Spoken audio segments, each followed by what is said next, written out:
Nasabat ng Bureau of Customs at PIDEA ang libo-libong ecstasy tablet sa isang parcel sa Central Mail Exchange Center sa Pasay City. Sa ulat ng Super Radyo DZBB, nakasilid sa dog food ang nasa 50,000 na piraso ng droga na nasa 85 million pesos ang halaga. Arestado ang 4 na kumuha ng parcel. Mula Cabanatuan, Nueva Ecija ang inarestong consignee. May kasama umano siyang opisyal ng barangay nang i-claim ang parcel na galing sa Netherlands.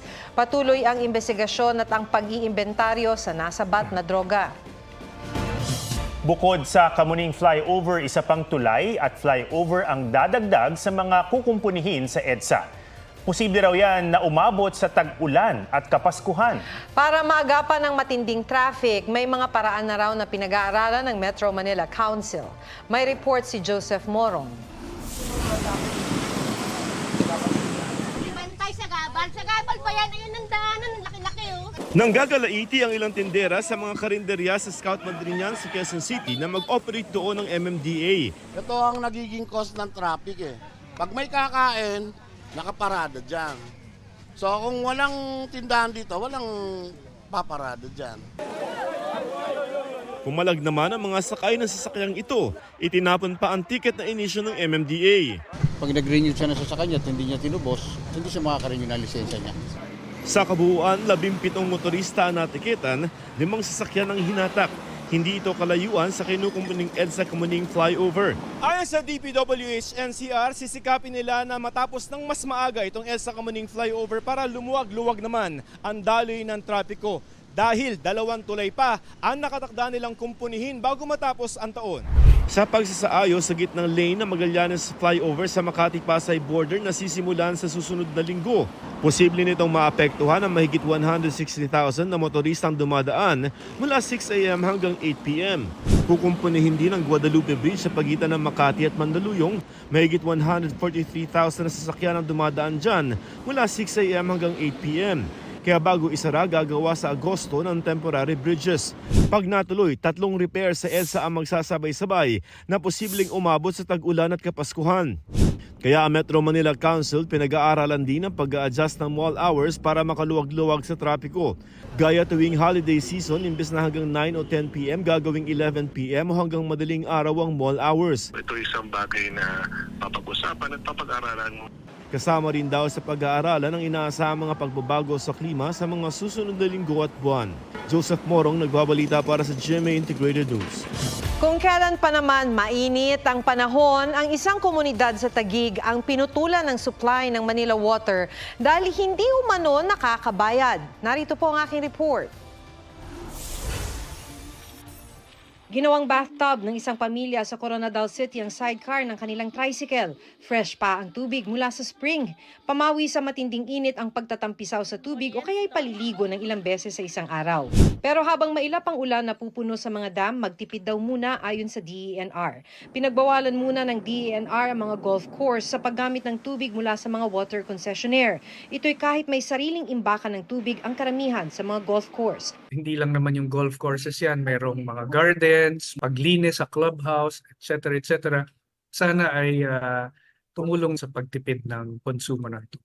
Kailangan daw magtipid para maiwasan ang rotational water interruption. Sa Hulyo pa inaasahan ng mga pag-ulan na pupuno sa Angat Dam na pinagkukunan ng domestic water ng Metro Manila at irigasyon sa Bulacan at Pampanga. Bumaba pa sa 185.65 meters ang water level sa Angat ngayong araw mula sa 186.10 meters kahapon. Wala mang rotational water interruption, nirarasyonan na ng tubig ang halos 2,000 residente ng Palar Village sa Taguig City.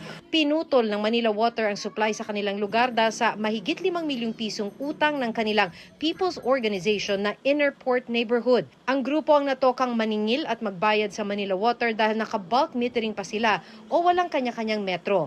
Ang Basis Conversion Development Authority o BCDA kasi ang may-ari ng kanilang lupa.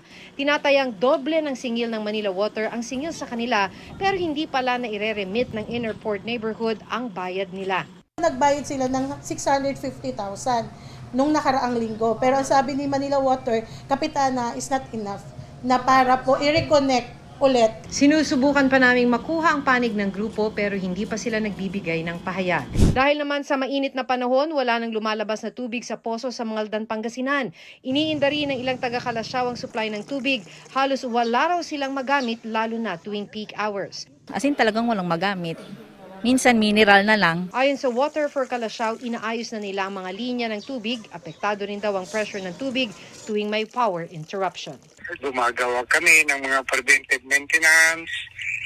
Nakatutok po kami sa maintenance ng aming mga pumping station. Gusto na ni Pangulong Marcos na maibalik sa Hunyo ang pasukan sa susunod na taon. Sabi ng Pangulo, kailangan nang ibalik ang dating school calendar dahil lagi rin namang nakakansela ang face-to-face classes dahil sa tindi ng init. Inatasan na raw ng Pangulo si Vice President at Education Secretary Sara Duterte na bumuo ng konkretong plano kaugnay rito. Sabi naman ng Department of Education, susunod sila sa desisyon ng Pangulo.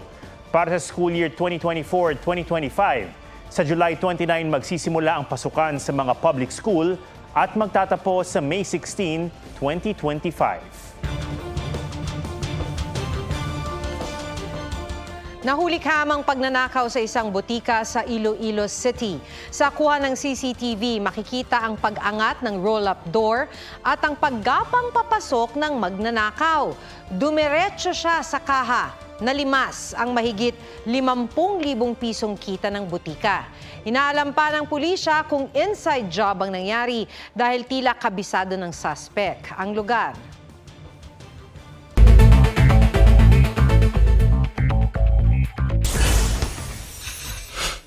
Counter-landing fire exercise isinagawa sa Lapasan dun sa Lawag, Ilocos Norte bilang bahagi ng balikatan exercises. Sinanay riyan ang pagdepensa ng mga Pilipino at Amerikanong sundalo mula sa pag-atake mula sa dagat.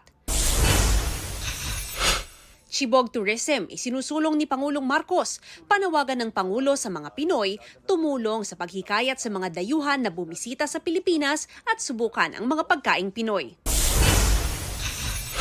Grupo ng mga magsasaka, hinihikayat ang publiko na kumain ng saging, kamote at kasava. Alternatibo raw yan sa gitna ng mataas na presyo ng bigas at nakatutulong pa na mapatibay ang resistensya ayon sa Vineyard Agrarian Reform Beneficiaries Cooperative.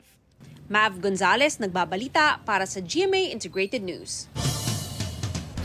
Itinanggi ng National Security Council na may kasunduan ng Marcos administration at China tungkol sa Ayungin Shoal.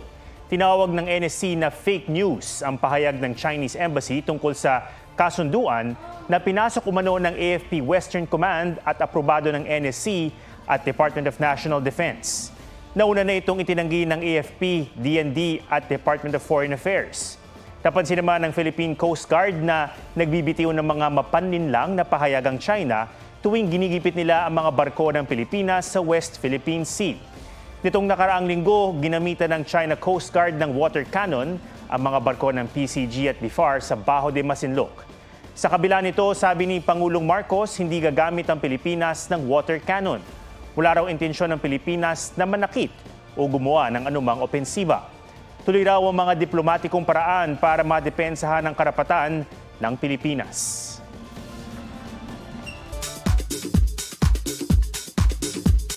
Actor-director Sian Lim, ipinost na sa Instagram ang dinidate na si Iris Lee. Kung totoong may alien at nakarating na sila dito.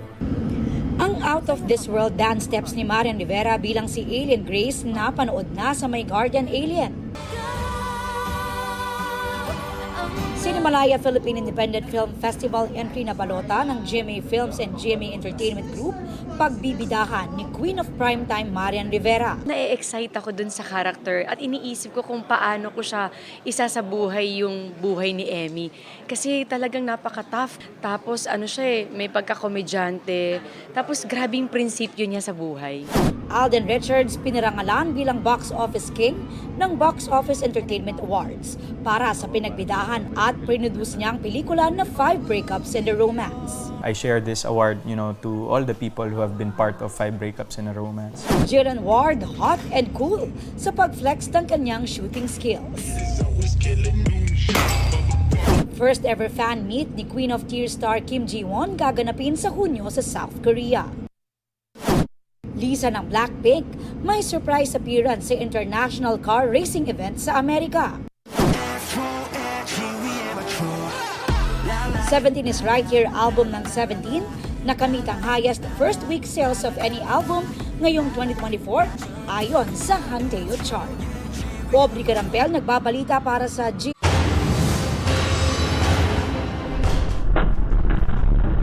Sa isang iglap, winasak ng buhawi ang gusali na yan sa Nebraska sa Amerika.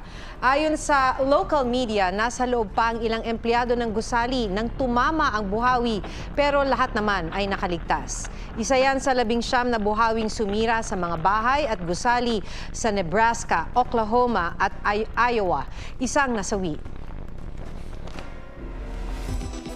Dumami ang bilang ng mga kabataang overweight at obese. Base sa pag-aaral ng DOST-FNRI, babala ng ahensya, mas mataas ang tsansang magkasakit kapag sila'y tumanda na.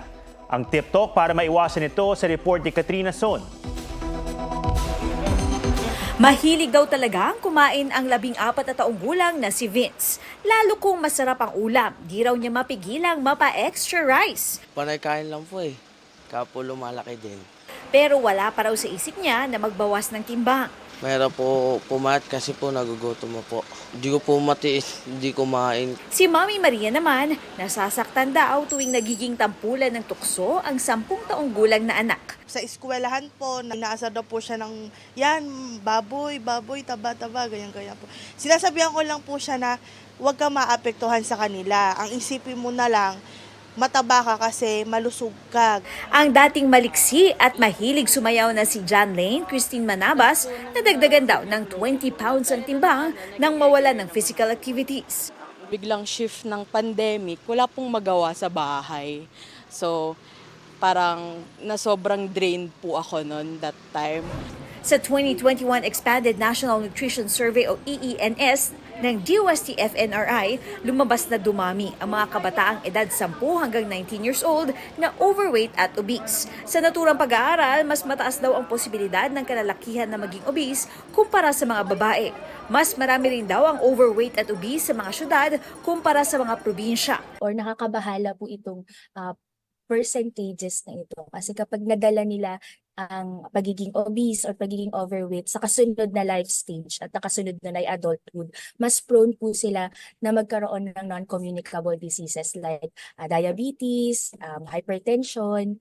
Ayon sa isang nutritionist, ang obesity ay maituturing na sakit. Obesity, it's a type of disease. Kapag napapansin na ng magulang na medyo lumalaki na yung anak, it's a time to change the mindset of the parent and of their child to healthy eating.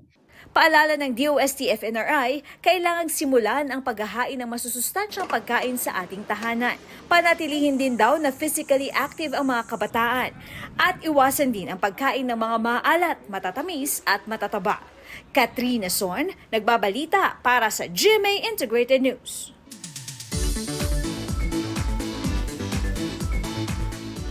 Adventure with the view of Mayon. Dinayo yan ng ilang turista sa Albay. G tayo dyan, kasama si Ian Cruz.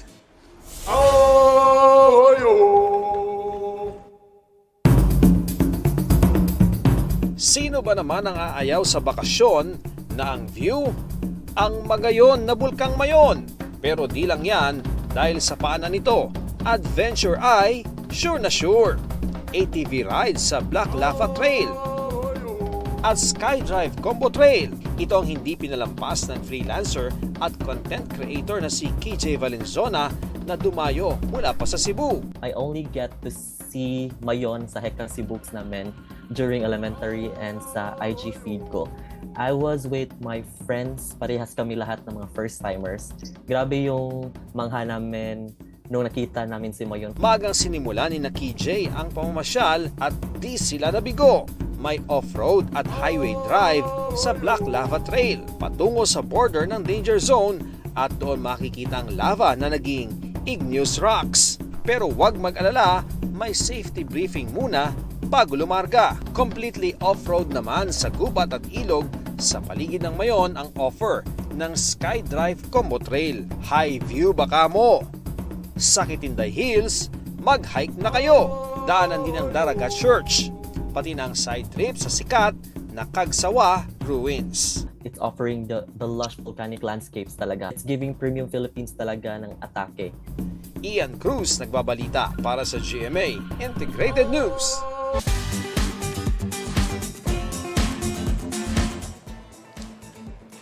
Wala raw panama ang ibang kasali sa pageant sa kakaibang aura ng isang kandidata.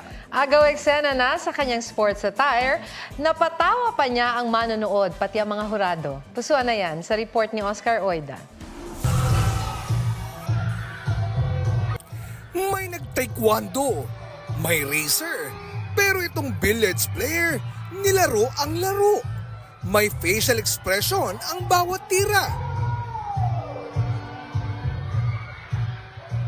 Ang eye contact sa mga hurado, talaga namang good shot.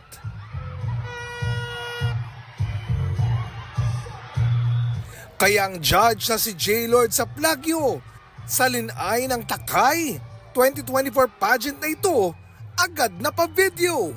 Standout daw kasi ang candidate number 6 na si Miss Nicole Rafil dahil maliban sa magaling at masiyahin on stage, ibang level ang confidence niya. Kaya sa sports attire category na ito, wa-epek ang ganda ng mukha at costume ng ibang kandidata. At kahit korona'y di sa kanya napunta, pinakita ni Nicole na winner siya sa pagpapasaya ng kanyang mga kabarangay. Oscar Oida, nagbabalita para sa GMA Integrated News.